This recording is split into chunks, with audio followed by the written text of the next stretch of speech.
المناضل الفلسطيني قتيبة مسلم أنتمي إلى حركة فتح الثورة الفلسطينية. أمضيت داخل سجون الاحتلال 33 عاما حاليا.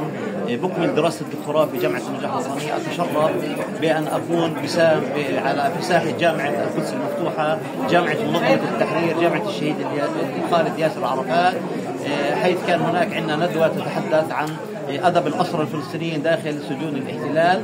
أكدنا خلال هذه الندوة على أن الأسير الفلسطيني اشتبك منذ اللحظات الأولى لدخوله السجون مع السياسات الاستعمارية الصهيونية التفريغية، وتمكن أن يشيد جامعة ومدرسة نضالية تتلمذ داخل أسوار هذه الجامعة وهذه العديد من قيادات الشعب الفلسطيني اللي بيقودوا حاليا العديد من مؤسسات منظمة التحرير والسلطة الفلسطينية. وهذا دليل على أنه السجن لم يستطيع أن يفرغ الأسير الفلسطيني لا من قناعته ولا من انتمائه. احنا هزمنا السجن وراح نهزم السجن وراح نهزم هذا الاستعمار، وستحرر فلسطين بإذن الله عز وجل، وسنكون شعب مستقل صاحب سيادة تحت راية منظمة التحرير اللي هي عنواننا الشرعي وممثلنا الشرعي والوحيد.